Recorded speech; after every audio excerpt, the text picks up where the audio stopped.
Hi, Letty. Sup? That's so much better. Good afternoon. I hope you're in the right place. If you're not, while you're here, you understand us. Good afternoon, PAX. How's everyone doing? My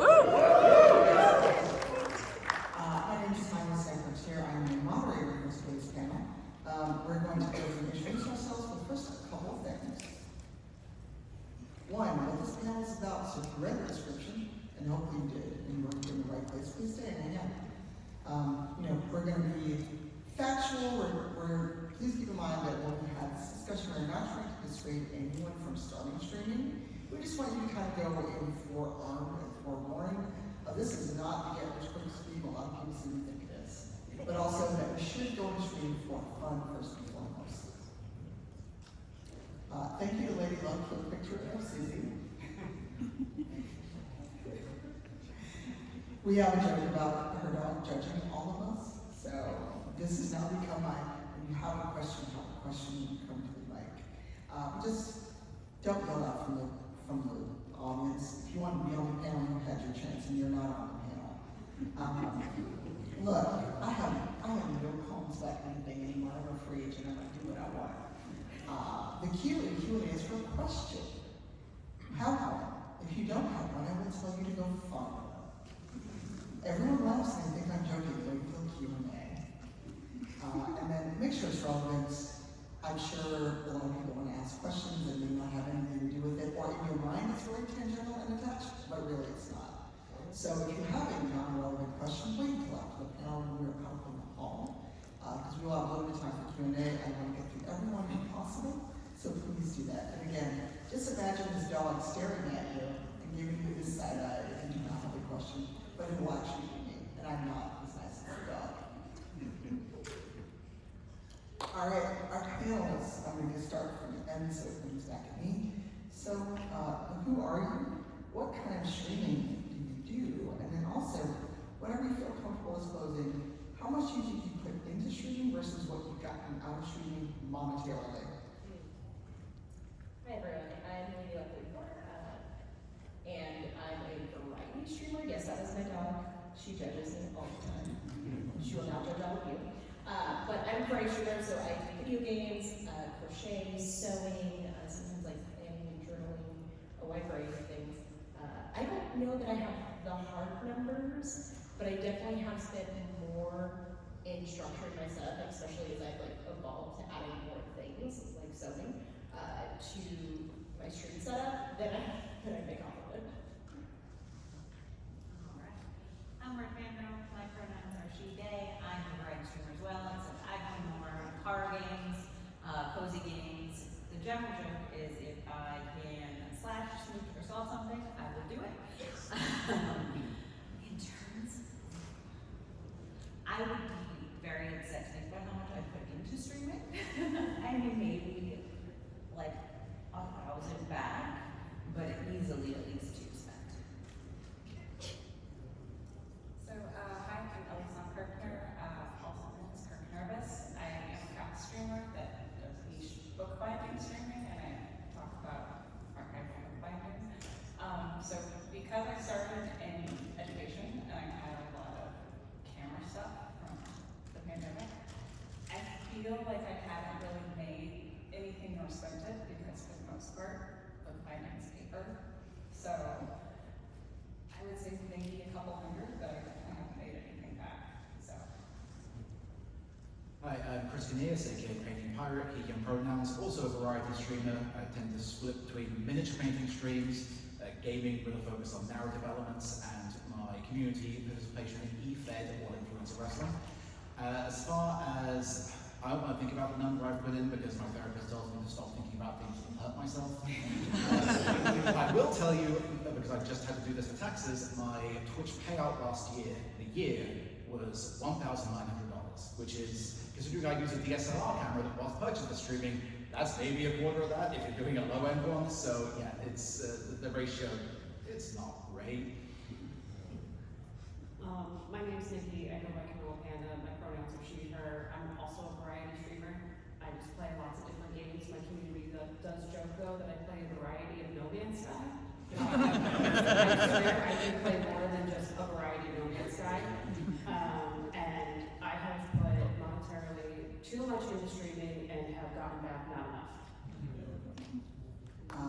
is Sonia Secretary. I've been streaming for about 11 years.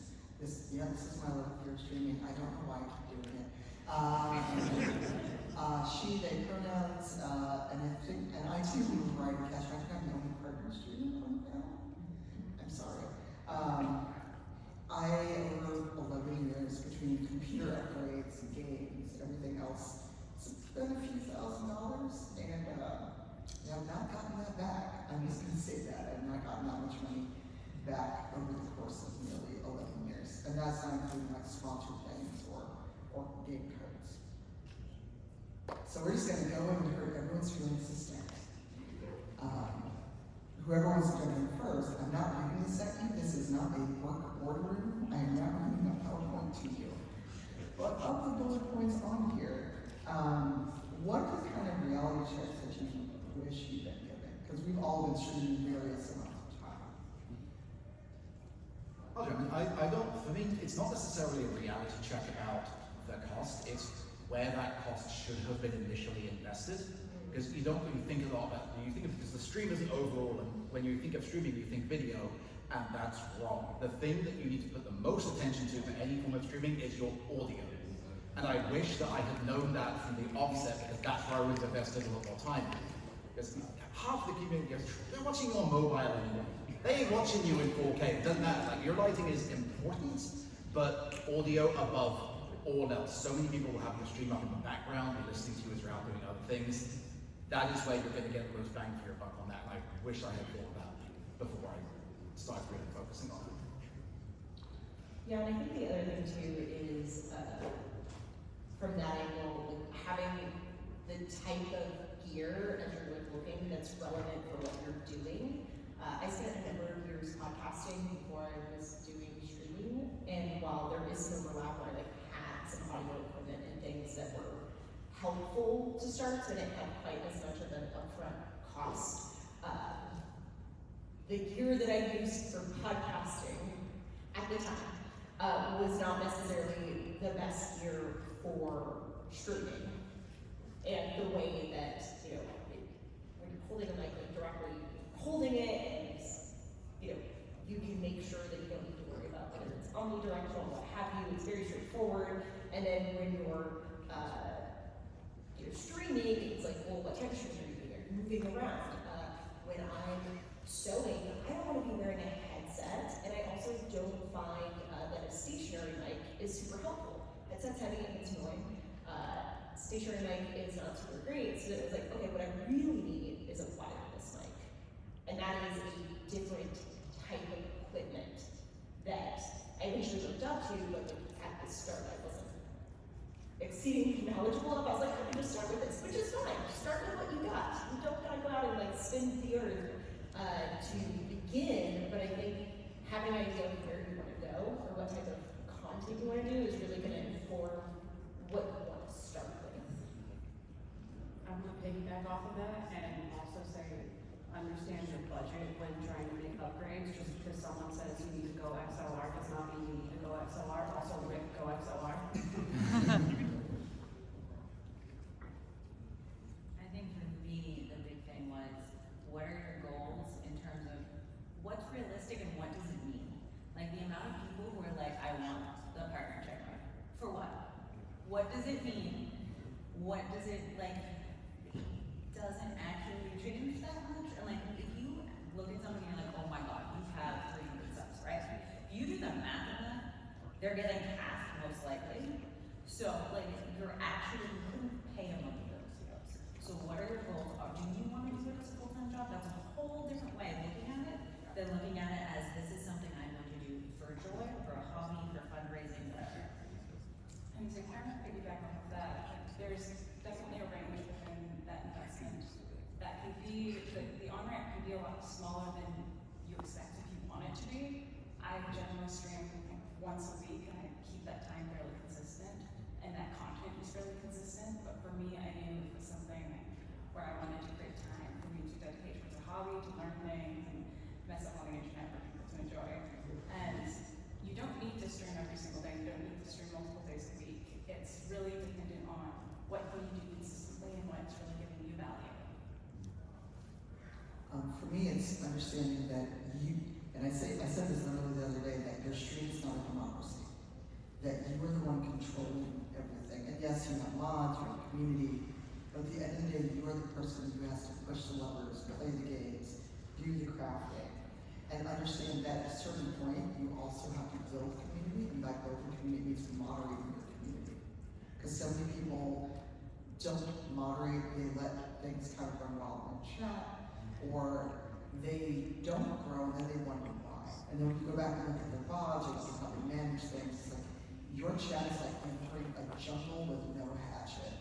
No one's gonna come back and hang out here. And since you brought the partner thing, I've been partnered almost 8 years, and that's not a flex, that is oh God, it's been 8 years of this bullshit. But so many people have misconceptions about what it means to be a Twitch partner. They think, oh, you're gonna be rich, you're going to get all of this stuff. I still can't pay all my bills off streaming. And I put this number out previously, for me at least, to pay all of my bills just from streaming, accounting for taxes and health insurance when you're paying it yourself, I need anywhere from 1,500 to 2,500 consistent subs at the tier 1 level for Twitch. And that's with them taking 50% before I see a penny. Very few people are pulling those numbers of consistent subs. This isn't gifted, this is every month those people are coming back. The other thing I throw into that too, which might derail us to other parts of this conversation, but is understanding too that streaming is essentially freelancing. And so, like, I very much do streaming for fun. Like, I got a day job. This is not my day job. I'm not trying to make it my day job. I have a consistent goal every year to not make enough views for Twitch to have to do taxes for it. Which, for the record, if you don't know, is $600. So as long as I'm under that, I'm happy. But if you're going over that, now you gotta be thinking about what do taxes look like when you're not having withholdings for US based. I cannot speak for any international related.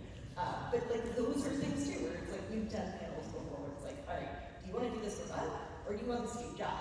And how are you treating it? Because I think a lot of people want the job benefits of like being large, making money, having deals, but don't want to treat it like a job. And so like there's a lot of implications there, specifically the money one. Like what does it mean when you now suddenly have to, claim this on your taxes each year? One, two, and like everyone speak to is there's also the marketing aspect of yourself. Because brand consistency, I know there are probably panels, and those who go to Twitch, there are panels you can go back and watch. But there's also how do people know that I'm live? How do people know where to find me? Do I have the same name on those platforms? And that's something I just don't think people think about. Because we're like, I stream, and when I go look at their stream, I'm looking for their Blue Sky name. It's not their Blue Sky name. It's not their Instagram name. I don't know what their Twitter is. So those are things that people don't think about because you've not had to put yourself out there in that way, unless you were always creating content and decided to pivot to Twitch, and there's a difference, I think. Well, I think just free advice for anybody who's streaming. For the love of God, have your email easily accessible. People like I want opportunities, you can't find their email anywhere, so you can't reach out to them. It's that same thing. Like how much time you put into the marketing aspect is huge. Like it's not something you're just gonna whip out in 5 minutes after work. There's a certain like level you have to hit. I have a pushback on that, but I'm saving for the next slide. Okay. Anyone else have thoughts on marketing, branding, the things you just should know before we move on? I think just to drill down just a little bit more, and I don't know, it may get into a little bit into the next slide, but talking about how you are a freelancer, or the marketing, like you are your product. I think what a lot of people don't think about is like streaming in itself is not, even for those people who are pulling in like the big sub numbers, the streaming isn't the source of income, it's the sponsorships, it's the other types of opportunities. Streaming is a means to an end. So I think going into it, thinking that streaming is what's going to pay the bills is A, extremely difficult to begin with, and B, you're not looking at what I would say is the correct end goal. Like it's about the opening those doors. It's a good baseline to have, but the focus should be what's the step beyond that? How are you presenting yourself to where people are going to want to work with you, as opposed to just the audience that are coming in and throwing bits or subs at you. Well, I think that goes too into Well, I think that check mark means way more than it does. I can tell you it does not. You have to put in work, and you actually have to put in more work once you get a check mark, because people A, have an expectation, B, while you may get more opportunities, you still have to put in work. You still have to show that you are someone that is worth taking on for a company, for a partnership, affiliateship, an ambassadorship, and that's a whole other kettle of fish we can get into. And also the last bullet point, please read it. Don't be that person, because even though there's a million streamers, you never know who knows other people. If you sit here and talk bad about other streamers, especially when you're live, because trust me, I've caught people doing it, it will come back to bite you. Yeah, It's a flip side forever. like specifically video games. The video game industry is very small, relatively speaking, and people talk, and the streaming community, while there are many people talk. So being conscious of how you represent yourself and how you interact with others. It's not to say like you have to be like nice all the time. You should be civil. Like not everybody's getting along. There's some people you just don't like. But I mean, you don't want to burn bridges because you never know who you might interact with that person. Again, maybe in a more professional capacity. All right, so we're going to talk about the costs and whether everything is monetary, because so many people just focus on the money part of the stream, or the lack of money, hence our title. They don't think about the emotional costs, the mental costs, the other costs. And of any of the bullet points, feel free to jump in. If anyone, yes, Elsa. I think I'll hop in just because the streaming I do is a little bit niche, and so a lot of times because I'm an educator and the work I do during crafting is very different than the kind of day job game development things I do. A lot of times I like to do a lot of research about what is this historical bookbinding and how was it used and what were the implications and where did it originate from, and try to maintain this sort of stream of consciousness while still being like heavily researched like a podcast, but I don't have a script to look at because my hands are working and I'm reading chat, and so sometimes it comes to like 3 or 4 hours of research before a 3-hour stream. So like when you try to think about the time that people put in prep, depending on like what your stream content is, you want to have anecdotes, you want to go knowing the content, you want to have some kind of preparation, so you're not just engaging with content and allowing people to watch you, you're creating like a source of conversation, you are entertaining, and you're there hosting an audience, and so you need to have a certain amount of prep. And if you do choose to do something that's more podcasty, like that takes time to put together, even if it is an informal script. I'm gonna go just the social, parasocial, fun feel always.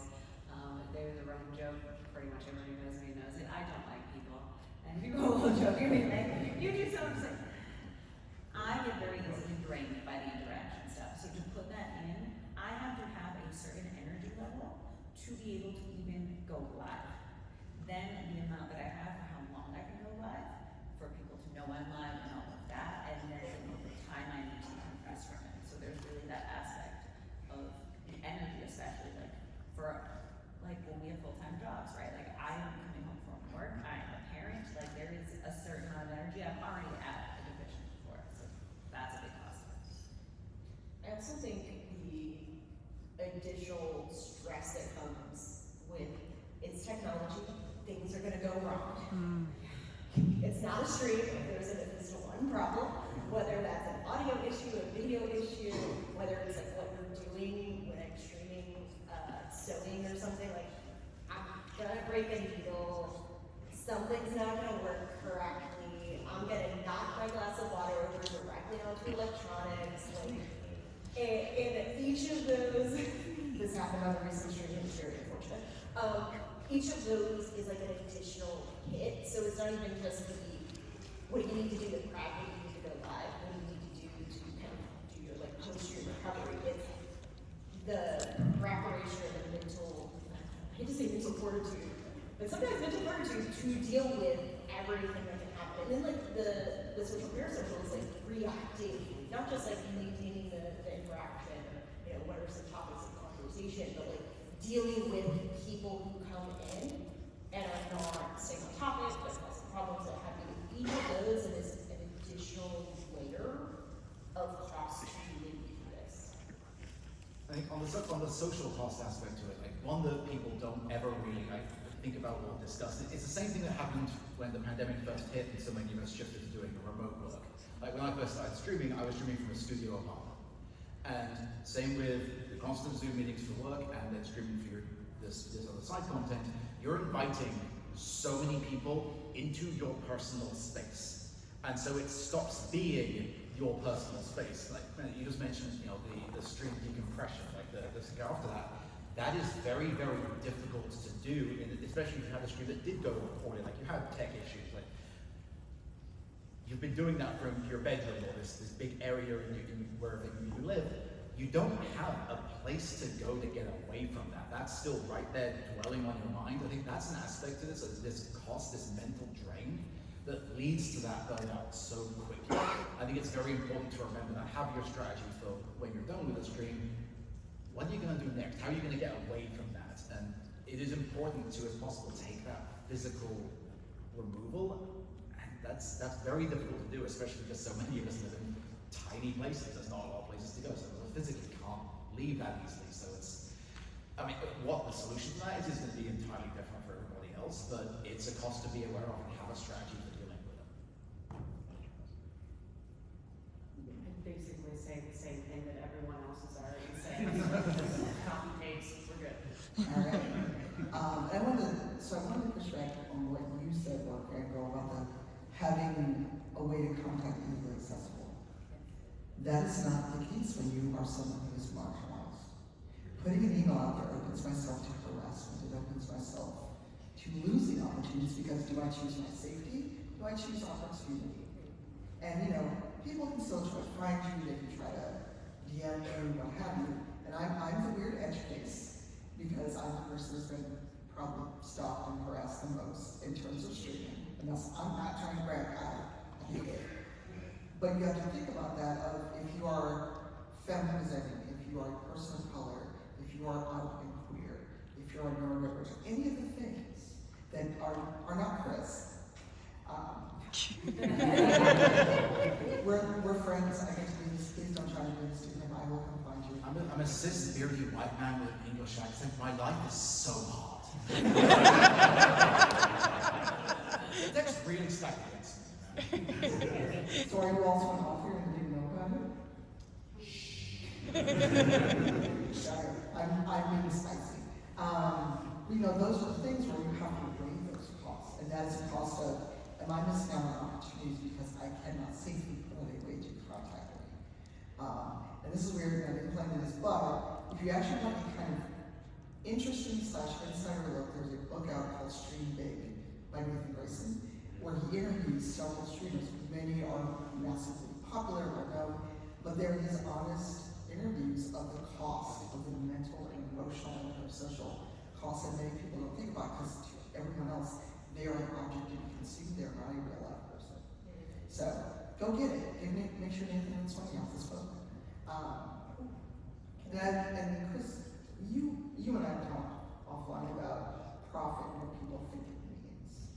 So do you have thoughts on that? Because before we go to the fun part of this panel, I wanted to talk about that because a lot of people have a very good idea of making it and having a partner check mark, or before Twitter was a trash fire, but having a verified check mark, things like that. Real quick, Andy, did you have a thing?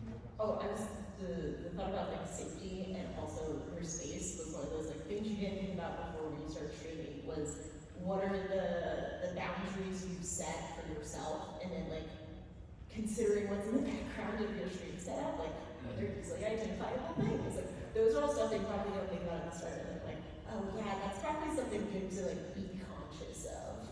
You will get some of that like what was it, like matte reflective paper if you have any photos behind your stream or anything like that. You don't want anything reflecting back onto the streamers. You start getting really paranoid about like what's in my classes and all that kind of stuff because people will bring it up.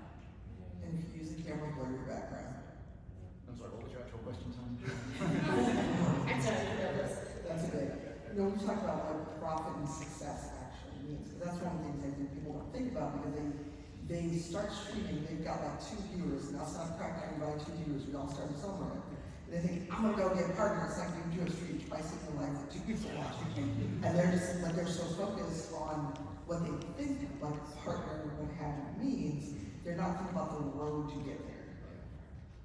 I mean, yeah, that road looks so different for everybody. Like one path that worked for somebody is not going to work for you because they took that path. Like that's them, that's done. Like, people are calling it. It's like, what is your unique thing that you're bringing? Yeah, again, like, we joked about how things are easy for me because of the way I sound and look, but similarly, there are a million people on Twitch who sound and look like me. Why come and look at me over anyone else? So and I think, it's not going to be an overnight success. And what does that success mean to you? What does profit mean? It should not be monetary because you're going to fail if that's the case. Like, as with a great many of us in the streaming space, I started to get during the pandemic. It was the way of getting socialization. I was trapped in a studio apartment, didn't see anybody. For me, that was the success, was having a community built up around that. And even for me, like, if I were to get those, like, the numbers like you were over to, like the thousands of subs to do this, to me, I don't think of that as success because to me that's me losing a key part of why I do this, which is the smaller, more like recognizable community. I don't want chat that streams past at 1 million miles an hour. I want to be able to interact, and to me, that is success. And that's gonna be different for everybody. But yeah, think about what is that to you, and then what's that path gonna look like? Yeah. Can I throw in too that like PAX, this came up in a separate panel yesterday, but also keeping in mind that what that journey looks like can also be a product of the times. So like the path to partner has changed from when you became a partner to what it looks like for somebody trying to get a partner now, if that's your goal. We talk about like people who work in the games industry. What it looked like to get into the games industry 15 years ago is not what it looks like today. So it's also being conscious of what are, as you consider like what is success to me, what are the things I want to accomplish. It's also a bit of going, when I look at somebody who's where I would like to be, are you being conscious of what did that ramp look like for them at the time and how has it changed? Because the criteria for the partner, as an example, has changed over the past years. Like, it's not the same as it was for somebody who might have been coming in early into the partner program. I mean, for those who don't know, you used to have 500 concurrent viewers to be a partner, which is why there weren't a lot of partners early on. And then right after I became partner, they changed to 75 CCD over an average of 30 or 90 days. And you still got work to get there, it's not easy. But we can talk about that later. But now let's shift gears and have fun. Are you with me, chat? Yeah. This is the most in chat. I'm just being cheeky. Please don't listen to me. Look, it's day 2. I've been here since Wednesday. I'm struggling. So, making friends, everyone, so with the exception of Ellie, but Ellie and I worked together and became friends, but everyone I know on this panel is because of streaming. So, there's only 4 bullet points, but who wants to talk about the fun things that is part of streaming? Because it obviously was all angsty, well, we wouldn't keep doing it, I hope. I'm gonna say ignore the fact that I said I hate people. But Nope, it's not going. I know I still mean it, I still hate people, but I like some people. It is really cool to see like the community that I have and seeing them like be really excited to share their wins with one another and hyping each other up. It's just really cool because it's one of those things that I've been streaming for 5 years. So before that didn't exist and none of these people knew each other. And like they're running to tell these people that something happened. I just think that's really fun. You look like you were going to say something bad. Yeah, but I've been talking a lot, so I'm trying to like stare at the others. Hard stare. You. Yeah, you're rarely spoken. I know. Do you see that there's still coffee in the cup? In the afternoon. I don't have a coffee cup, maybe I do. I guess, for at least myself, one of the most fun parts about streaming, I started streaming as a charity streamer during the pandemic. I was bored at home and I figured if I was gonna play video games, maybe I can raise money for charity. Seeing how much of an impact just my community and other people's communities can make on organizations that do a lot of good in the world. She almost said 3,000% Jude already, right? For this particular fundraiser, Yes, but this year. we recently hit 50,000 raised since 2020. Yes.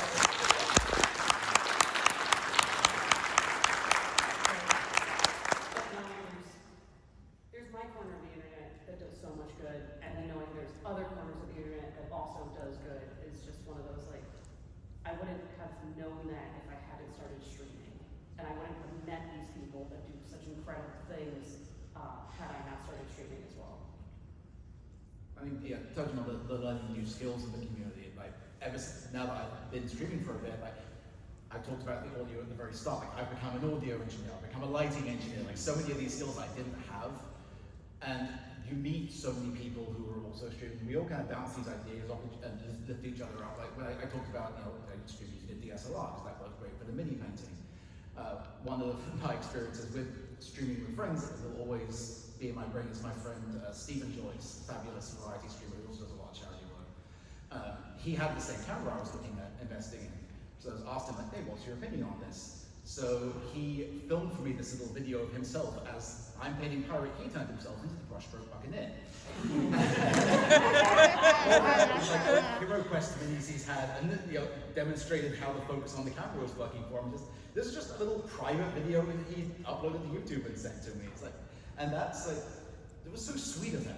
I didn't really know him super well at the time, but yeah, the friends I've made who, we all know that kind of the struggle with learning these types of things, so it's, surrounding yourself with those people who have those same experiences then can help, and we all, it was the last line of one of those other slides, right, about it's not a crab bucket, we all uplift each other, we all like make each other better by sharing the mistakes we've made and how and save other people from making those same ones. It's one of the most satisfying things, other than being live, I've experienced throughout the streaming journey.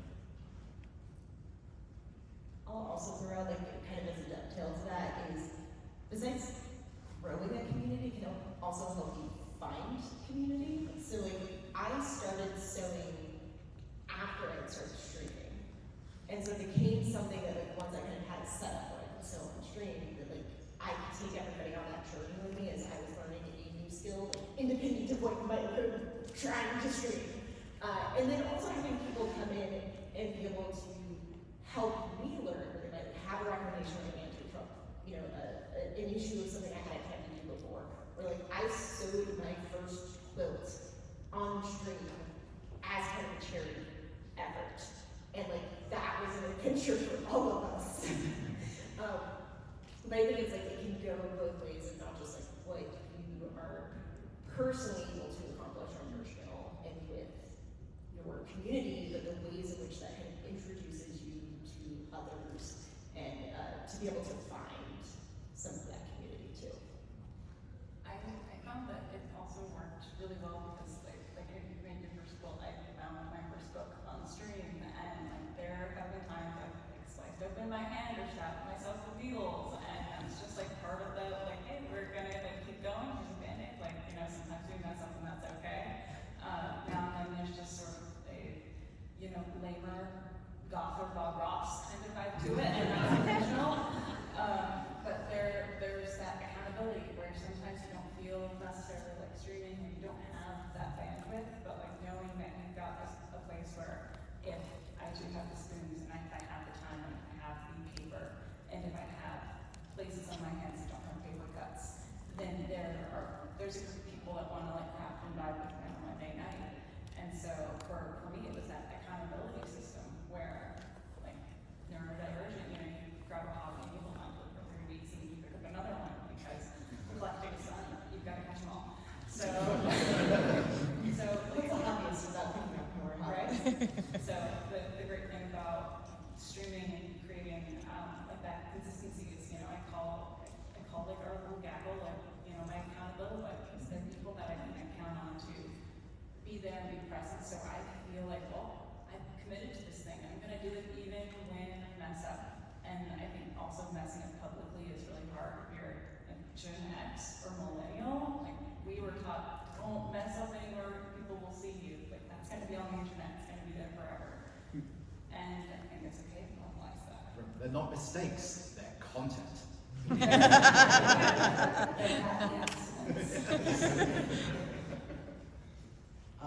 me, I wouldn't be the mushy person, which is going to shock everyone here who knows me.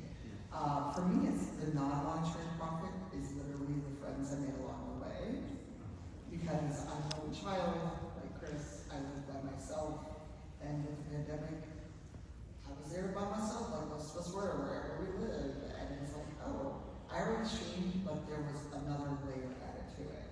It was a way to play Diablo with my friends, or, play Baldur's Gate 3 with my friends and then regret my choices. And then things went wrong.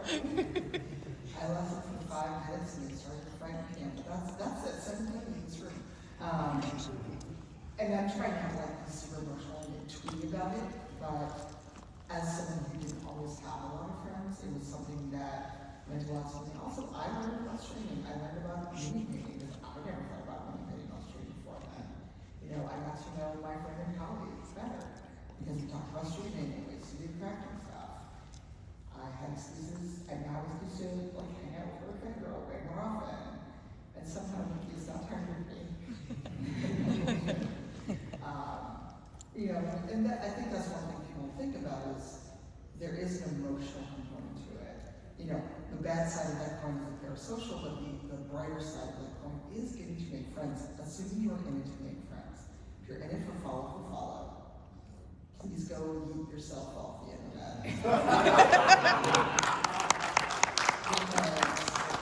I hope these people are in their dollars. I'll tell all these people that you follow me on Blue Sky and I go to their profile. I want to be a famous streamer. Follow me for my content. I'm like, absolutely not. That's a block because you are not showing me that you are a real life person. And learning skills, I learned a whole lot. I learned how to make dice, and I tried to get Mandy into the dice making. I've done a little bit, but I have too many hobbies. I'm sure you're all It's so many into stream, okay? But look, Mandy dice are great.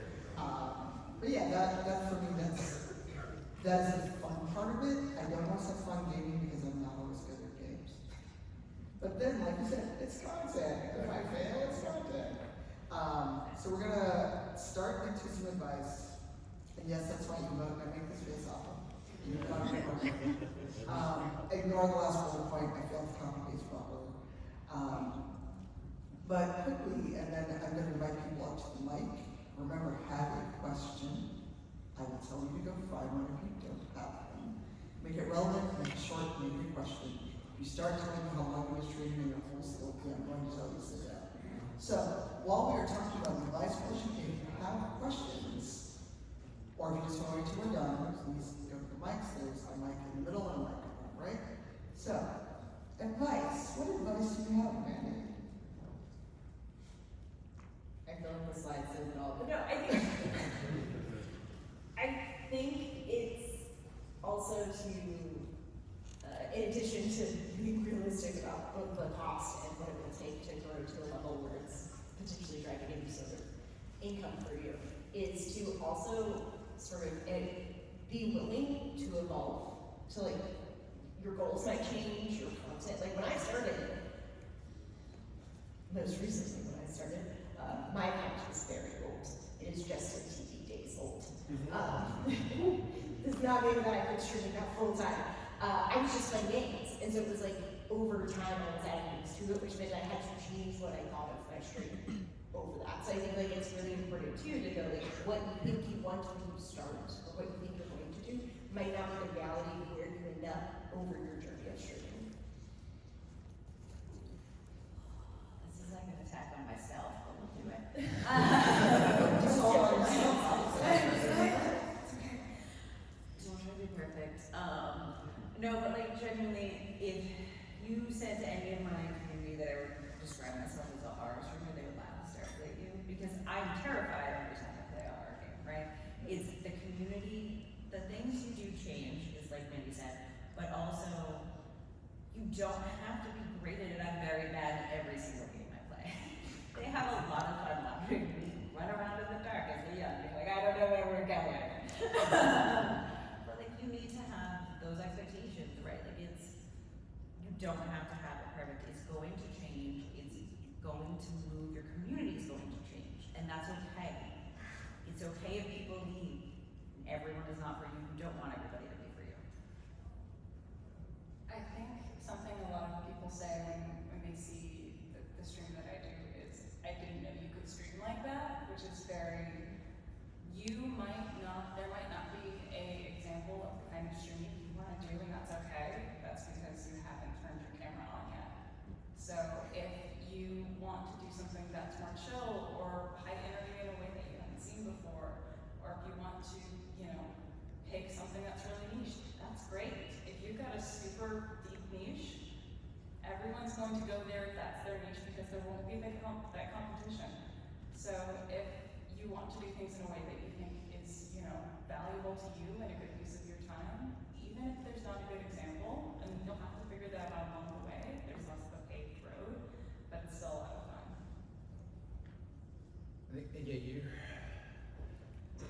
You just mentioned like competition too. I think within those niches, it's very easy to lift each other up as well. I think even in an area as widespread as the miniature painting, it was only last year we actually got a dedicated miniatures painting category on Twitch, which is wild to think about given how popular that industry is. But most of that content is on YouTube. It's not live streamed. So it was big like petition. It was the folks behind Goonhammer were the ones who actually got it happening in the end. But a lot of people had to band together to get that happen. So you'll find lifting each other up is a huge part of that, and that's where that growth comes from. And the point I really wanted to kind of double on that was, understanding that growth takes time. When you set your goals, make them realistic, make them attainable. One thing there's differing schools of thought on this one, but one thing I would advise absolutely against doing is a partner push. Don't do a partner push, don't do an affiliate push, anything like that, because that, even if it's successful, that is going to be a temporary jump in numbers. Like you see those numbers, we see it all the time with various months on the Twitch shelf. Like Black Lives Matter, black streamers will get a huge bump, and then that will drop off hard when March hits. Same with Pride Month, LGBTQ streamers will see a big bump in that month, and then will drop off hard. Sustainability in your growth is one of the most important things to factor in. Don't just chase that quick growth, because you're going to lose it, and then you're going to feel worse off than when you started. It's going to be real hard to claw back. I think I have two bits of advice and I can't decide between the two, so we're going with both. I know I said this, I think, last year on a similar panel, where you're going to experience the pains of being famous before you experience the good parts of being famous, where you have to deal with people just being weird or like the negative things, whether you're chasing partner or fame or not, because people just, for whatever reason, really want to be weird. And then my second bit of advice is,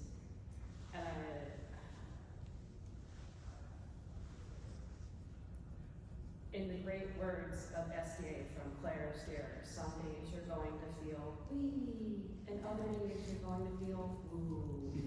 And it's okay to not stream on days where you feel woo. I follow that. Well, and that's something I want to talk about since you mentioned is, it is okay to take time off. It is okay not to grind and hustle and stream every single day. Because one, you're going to hate streaming, you're going to hate gaming, you're going to hate everybody in God. Well, because there are many people, and I think it's shifted, but for a while there was this thought of, if I don't stream literally every day, if I'm not on 8, 10, 12 hours a day, I'll never get a partner.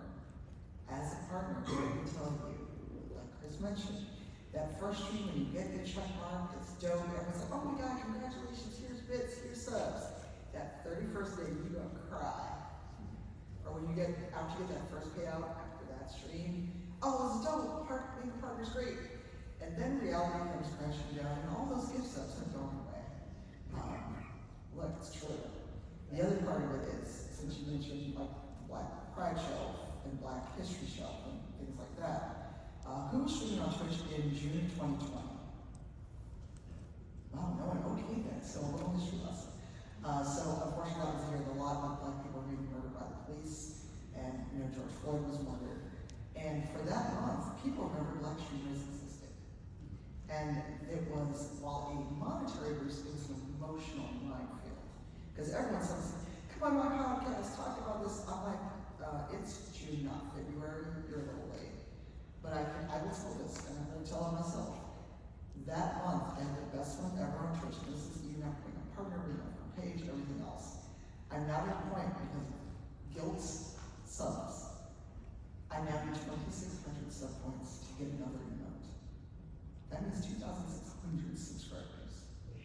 And those are thinking like, oh my god, that's so dope, that's so cool. I was like, no, this has ruined my metrics for life. So think about that and think like, oh, I want to be on front page, because they also think front page will make or break your stream. It will not. It will bring a lot of obnoxious people to your stream that will never come back. They may follow, they may not. They may say for 30 seconds, go, I don't like this person, and move on. So also be realistic about the things you can do through Twitch or through YouTube or what have you. They're not going to be out in as you think they are. And with that should note, we have about 13 minutes left, a little under. Questions, please come to the mic. And remember, Susie's going to judge you. How many photos of Susie judging do you have? What? How many of those photos do you have? How long have I known you? Too long. That's literally the same one, except I took the background off of this one. Oh, okay. But I have a folder tagged them for gals. Can we put it on like a little stick next time and have it in person? All right, so I'm going to start here. Since we do have a nice size queue, be relevant and have a question. Go. Yeah, so when discovering what you like to do is yourself getting momentum, how can you tell the difference if you found your niche or you find yourself getting stuck and don't know how to move forward? So just to repeat the question. So how do you know you found your niche, or how do you know if you're kind of getting stuck? Yes. Anyone want to take that? Since we do have a longer queue, so one person answer it. Just because I'm in a really weird niche. I think when you found your niche, you find yourself thinking about the streaming when you're not streaming, and not in kind of like a negative or spiral kind of way. You think, oh man, I could probably do this. I'm gonna, grab these art supplies and maybe pause this person about their thing in between thing X or Y, and you just get excited about it. And it's something that even when you're thinking, no, got focus, A job, other things, if you're thinking about going back to your content, it's something that's good for you. So follow that. If you only love it because of the attention, that's gonna pay you. Awesome. Thank you. You're welcome. You guys mentioned on a slide burnout. What's a healthy way when you reach that point to kind of get back in the swing of things and feel more like it? I'll take this one because this has been something I've been dealing with. It's always like ready to talk. Also, there you can. Go for it. Okay. Yeah, no, I've been struggling a lot with burnout over the recent months. Shake things up, find something new. I was really struggling to find the motivation to get on and stream. Then I started playing Blueprints. And that led into, now I've been doing a whole film noir parody for that playthrough. It was something that it's so different to my usual type of content, but it's got that narrative link in, so my community is still into it. But I tried something fresh, new, it worked, and that gave that revigoration. If you're dealing with that burnout, figure out what it is that needs to change. Try something wildly out of your comfort zone, and even if it doesn't work, it'll give you a fresh perspective going back to what you used to do, if that's the right call. Thank you. Well, Mandy was dying to say something. Oh, I was just saying, similar but like slightly different tangent of the answer for that is like, pick something that you're excited about independent of streaming. Like, I took a sewing class and I made a hoodie and I was so stoked to do my sewing homework between classes, regardless of whether I was streaming or not. And I was like, well, I'm doing the homework, so I might as well stream it. And like, the excitement was the thing I was doing, and the stream was just like a nice little bonus to it, rather than, oh, I need to go stream something, what do I do? Hi, thanks for doing this. How do you understand who your audience is? Are there tools out there that help with that, or does it boil down to engaging with them and making them your best friends? So how do you know who your audience is, and are there tools for that? Yeah, just how do you know your audience? So actually, there are built-in tools to Twitch. You can go into your dashboard, for those that don't know that, and there are analytics, drill down to the countries and state, and maybe go to city, of who's watching what gets the most engagement. So for those of you that stream on Twitch, learn your dashboard. So you can actually go in, and there's a tab called Analytics. And for those that may not either do Twitch stuff where you haven't gotten comfortable that there's a site called Summit known as an log known, and that can give you your statistics all the way back, and you can go back and see how many hours of gaming stream, what was the percent, things like that. How many people kind of stuck around, almost like Redeem stats. Great, thank you. Hey there.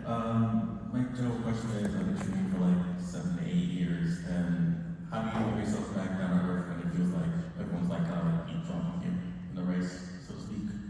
I'm sorry, what was the last part? Like, how do you recenter yourself like after it feels like everyone's like eavesdropping you? Like, I've been streaming for so long, and someone maybe streaming 2 years, maybe zip passing, I guess, like some sort of. Oh, so how do you deal with someone who's been streaming less time, but they seem more successful than you? Yeah. Anyone want to take that? Don't all talk at once. Alright, I'll do it then. Really white guys, they jump in and take the mic. Everyone's journey is different, and so much of it is right place, right time. Like, that's one thing that people don't really think about. There is an RNG factor to streaming that does not get appreciated as much. And I've been in that exact same situation. I've been doing this for about 5 years now, and I've seen people who started this year who have blown way past. And you're happy for them. Like, look at what are they doing differently that I'm not? What lessons could I maybe take? Is there something that they're connecting on a level that I'm not? And it sounds like such kind of a non-answer, so it's not exactly helpful to get out of that mindset. But yeah, everyone's journey is it's not a feeling on you. Like there was something that they captured that lightning in a bottle, and it's not that you missed it. That just simply wasn't an opportunity for you at that point. So just keep an eye out for what yours is going to be. Thank you. And also keep in mind, this isn't a competition. This is not a competition. We all help each other. And, talk to other streamers. This is the thing people don't realize. Nothing is going to happen bad if you just go talk to other streamers. Stop holding secrets like you have the keys to Narnia. Hi, is cursing on the stream or playing mature games bad? Does it affect reach? I'm sorry, I did not quite hear you. Is cursing on the stream bad or playing mature games? Does it affect reach? You're not liking that, you're not liking I think we all. that. Go ahead. I'm a swear jar email. I am known for swearing way too much. There's a difference in terms of like swearing in terms of connection, like promotional, if you're on like front page, like there's guidelines for that and stuff. I don't think mature games hurts you. I don't know that I've ever played a game that doesn't give me the mature filter. If not, like it's finding your people, and you don't want to have to, if it's not you and you're trying, like for me to not swear, like the fact that I've not sworn is a miracle. PG-13, you get one F. Okay,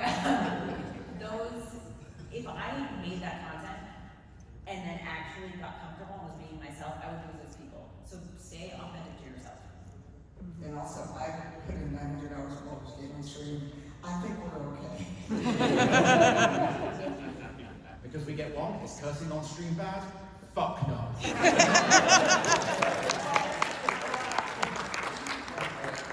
Hi, I've been streaming for over 10 years or so, and Congratulations, what's your question? my question is, what is a good advice to someone who uses streaming as a coping mechanism for whatever's going on in their lives?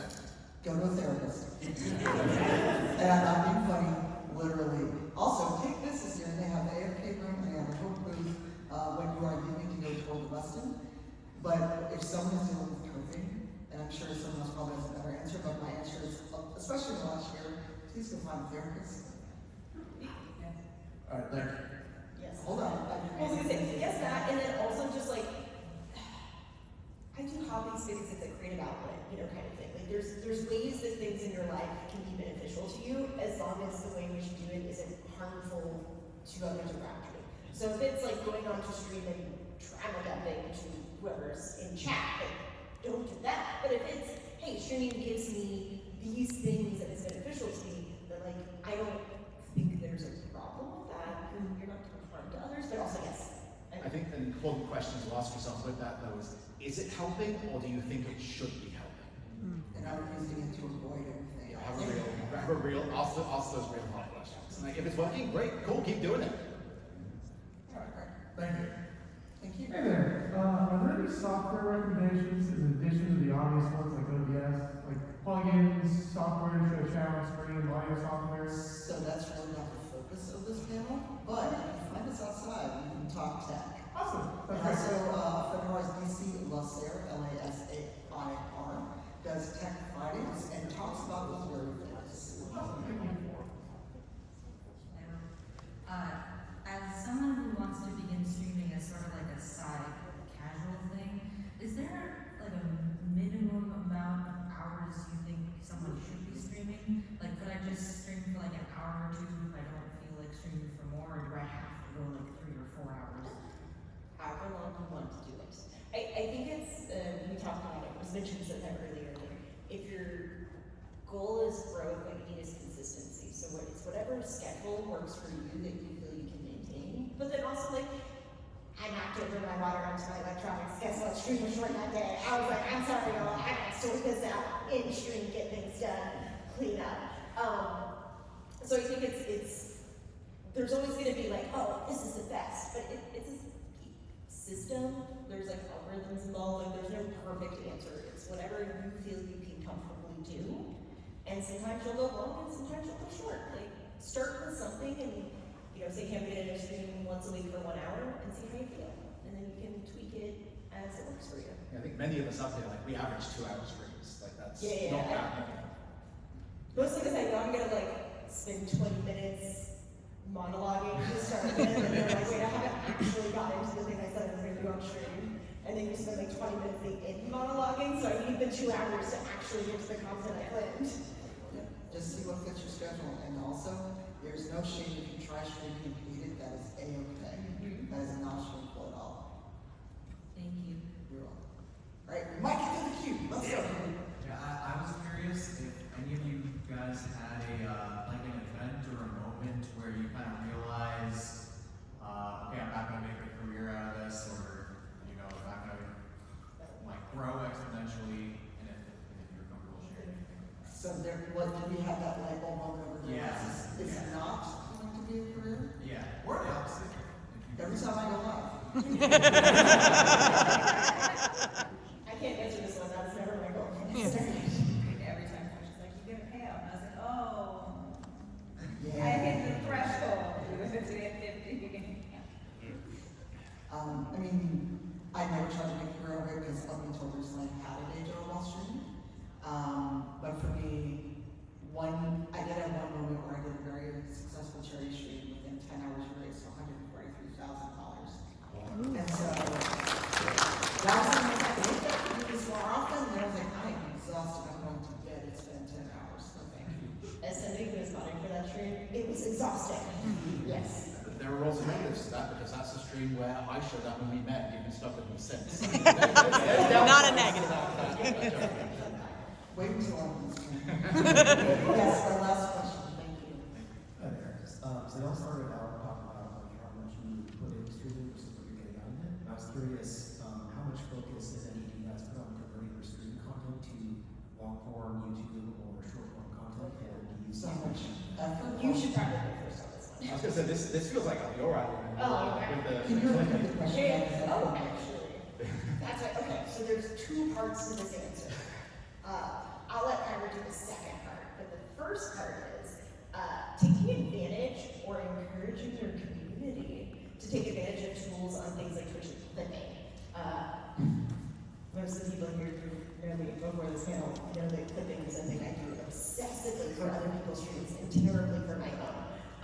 But it's like, there's long form and there's short form, and it depends on what are you trying to accomplish, where you want to grow, and what type of content works there. Obviously, YouTube is quite well known for long form, full-scale video content. They've been growing over the past few years with their focus on things like YouTube Shorts, so up to 3 minutes long. But then you can look at things like TikTok or Instagram Reels, where you're looking usually at much shorter form video content, broadly speaking, in terms of what performs well. And so I think like you can do these things, but I think you need to, 1, understand where you want to be, what you want to do, who you're trying to reach, and then 2, based on that, will it impact how you choose to reuse or alter like the content that you're using, that you're creating on Twitch. So like, I just pull my bots and throw my YouTube, so I have them for posterity's sake, but I'm not doing the editing to them.